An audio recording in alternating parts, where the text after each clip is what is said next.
Okay, I'm back. So I am reading Wild Edge of Sorrow by Frances Weller. I love this book. I actually started it last year, and you'll see that some of the people reading this book are past Katie and some are present Katie, which, like, if you're reading it in the future, will also be past Katie. So I read most of this book, then put it down. I think I actually didn't record chapter 3, so I'll have to go back and do that, but we're just going to start on chapter 7 because that's how far I've read to, and then I will go back, and when you're watching it, it'll all make sense. It'll be in linear order. Love how technology helps just smooth out all the chaos of life. So no, my hair is not like shrinking and growing. That's the main thing I wanted to share. So let's start with chapter 7. Drinking the tears of the world. Live to the point of tears, Albert Camus. Coming home to grief is sacred work, a powerful practice that confirms what the indigenous soul knows and what spiritual traditions teach. We are connected to one another. Our fates are bound together in a mysterious but recognizable way. Grief registers the many ways this depth of kinship is assaulted daily. Grief work becomes a core element in our ability to sustain and maintain the well-being of our communities. It is a central means whereby our compassion is quickened and our mutual suffering acknowledged. It is also a form of soul protest, our wholehearted response to acts of violence and oppression. Grief is the work of mature men and women. It is our responsibility to be available to this emotion and offer it back to our struggling world. The gift of grief is the affirmation of life and of our intimacy with the world. It's risky to stay open and vulnerable in a culture increasingly dedicated to death, but without our willingness to stand witness through the power of our grief, we will not be able to stem the hemorrhaging of our communities, the senseless destruction of ecologies, or the tyranny of monotonous existence. Each of these elements of modern life pushes us closer to the wasteland, a place where malls and cyberspace become our daily bread and where our sensual lives are diminished. Grief stirs the heart. It is indeed the song of a soul alive. Grief is, as I have said, a powerful form of soul activism. If we refuse or neglect the responsibility for drinking the tears of the world, her losses cease to be registered by the ones meant to be the receptors of that information. It is our job to feel these losses and to mourn them. It is our job to openly grieve for the disappearance of wetlands, the destruction of forests, the shrinking whale populations, the erosion of soil, and on and on. We know the litany of loss, but we have collectively neglected our emotional response to this emptying of our world. We need to see and participate in grief rituals in every part of this country. The work of grieving for the world translates into a fierce and undying devotion to the world. I hear regularly about indigenous tribes fighting to protect their lands from incursions and violations by corporate interests.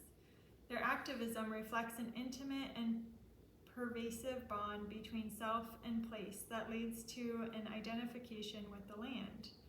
The Awa in Brazil, the Quechua in the Amazonian region of Ecuador, the Kalash people in northern Pakistan, and many others are in an intense fight to maintain their ways of living. It is imperative that we too find our courage to protect what is being threatened. We must participate in the repair of the world. Every one of us must do this. We must learn how to work with grief in our lives. Begin with a friend or two and speak honestly to the heartaches you each carry.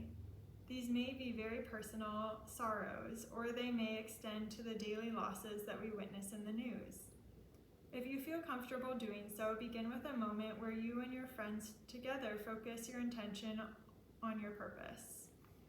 Otherwise, simply gather the courage to speak from your heart and let the others know that you are feeling sad and carrying grief in your body. What I've discovered in grief rituals over many years is that we feel relief when we are finally able to acknowledge our pain with one another. We can also share our grief with a tree or a riverbank, in writing or in clay. We can dance our grief or express it through music. The main thing is to welcome it and grant it a place in our lives. When we do, we become larger and we can sense our intimate bond with all creation. Sometimes, however, our grief is kept in a secret cave, untouched and untended, till someone invites us to reveal it to him or her. These are vulnerable moments, times of excruciating revelation. Exposing our grief can feel as if we are ripping layers of scar tissue from old wounds, long sealed away from others and even from our own awareness. There is a Swedish fairy tale called the Lindworm, which speaks of the impossibility of hiding something essential to our lives. A king and queen are longing to have a child, but are having difficulty conceiving. Then, through the help of an old wise woman, the queen becomes pregnant. Unfortunately, the queen does not follow the old woman's magical directions precisely, and the first child born is a hideous snake-like creature. The child is tossed out the window into the woods by the midwife. No one knows of his existence. A few moments later, the queen gives birth to his twin brother, a beautiful son. Some years later, the young handsome prince has decided it is time for him to wed. He sets out to find his bride, but encounters the snake-like creature blocking his passage. As fairy tales often point out, what was thrown away returns and demands to be acknowledged. The Lindworm knows of his brother's intention and tells him, "No bride for thee till there is a bride with me." This startles the prince, and he reports it to his parents. They are equally bewildered, since they had no knowledge of the other child's existence. After 2 more encounters like this, the midwife confesses the truth about the son she tossed away.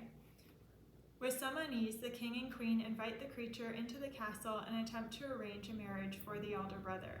But every bride they offer him, he devours. Eventually, a young woman comes forward who has been counseled on how to survive her wedding night with the monster. In preparation for the encounter, she is instructed to put on 7 white blouses, gather a bucket of lye and 3 wire brushes. When the moment to consummate the marriage arrives, the Lindworm demands that she takes off her clothes. She says to him, "I'll take off one of my blouses if you take off one of your skins." He is startled and replies, "No one ever asked me to do that before." There is a wild howling commotion as they work through 7 layers of skin, only to reveal under it all a slimy, quivering man.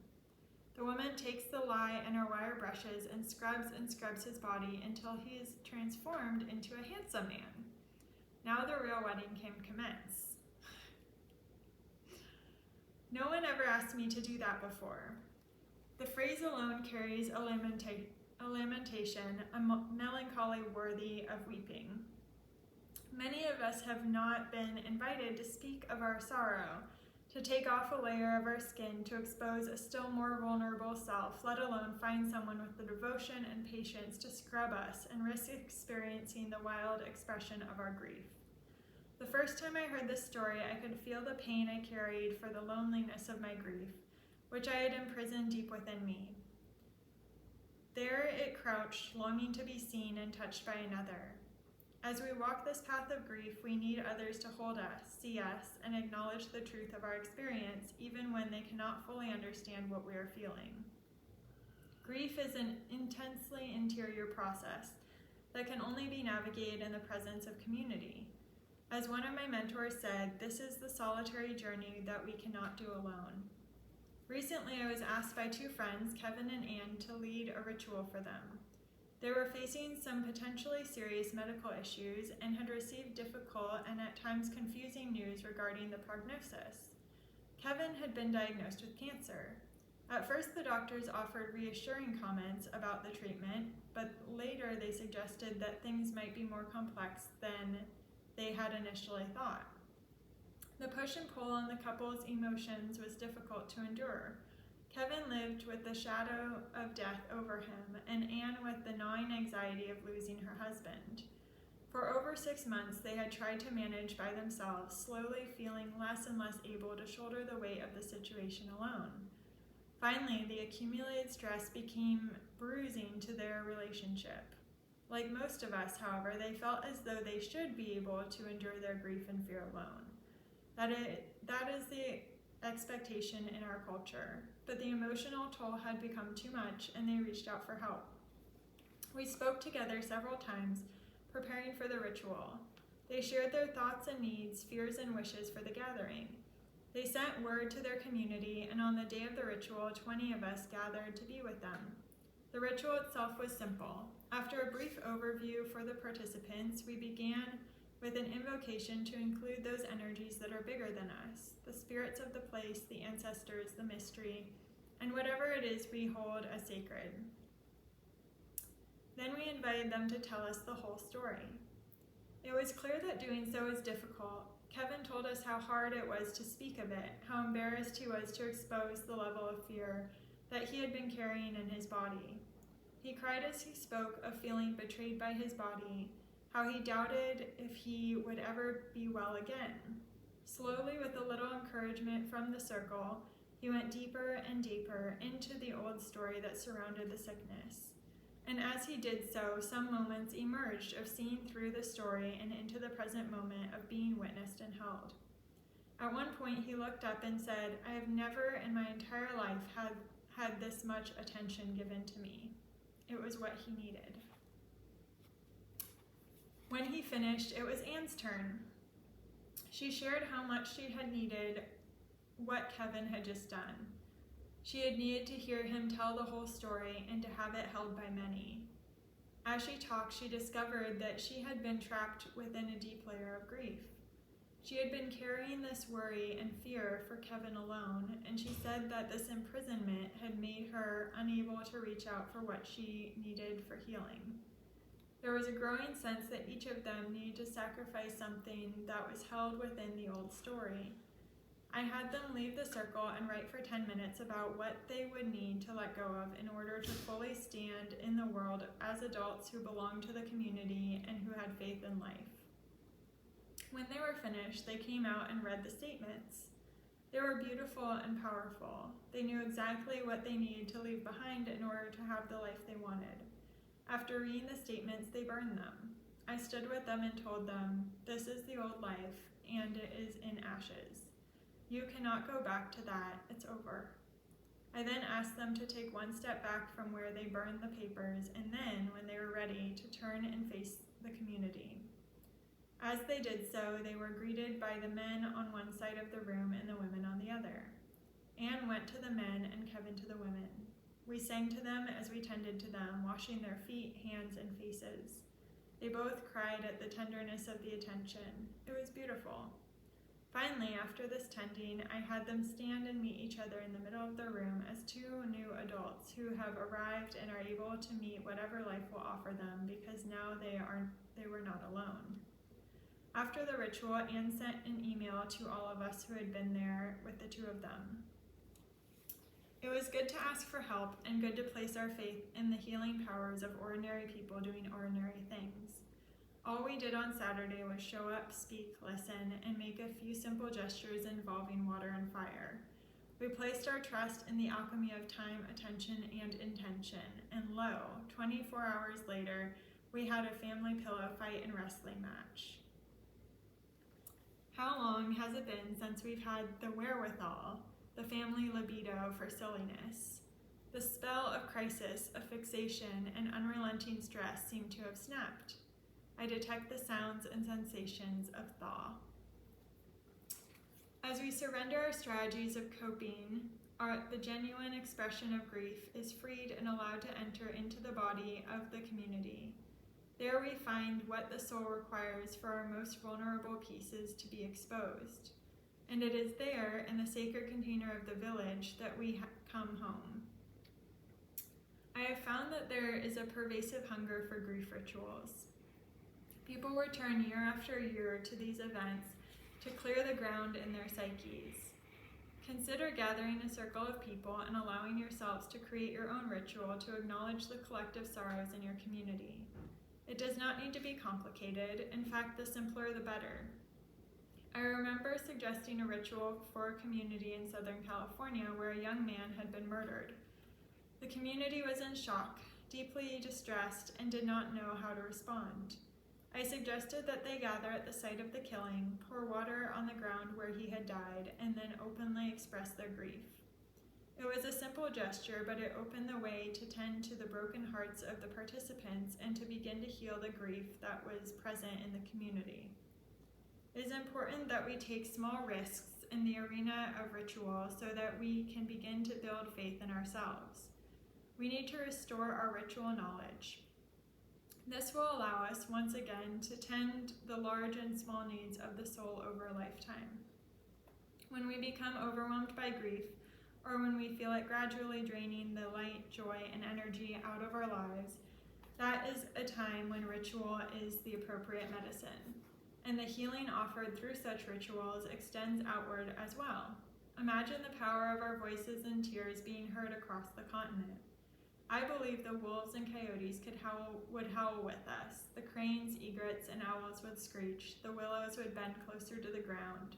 When all these forces joined together, a great transformation could overtake us, and our great grief cry could echo to the worlds beyond. This beautiful poem by Roshani Rhea, The Unbroken, offers us a glimpse into what we may find nestled inside our deepest sorrows. There is a brokenness out of which comes the unbroken, a shatteredness out of which blooms the unshatterable. There is a sorrow beyond all grief which leads to joy, and a fragility out of whose depths emerges strength. There is a hollow space too vast for words, through which we pass with each loss, out of whose darkness we are sanctified into being. There is a cry deeper than all sound, whose serrated edges cut the heart as we break open to the place inside which is unbreakable and whole while learning to sing. There we go, chapter 7. I think we have 2 more chapters left. So I will see you again next time. Thanks for joining me.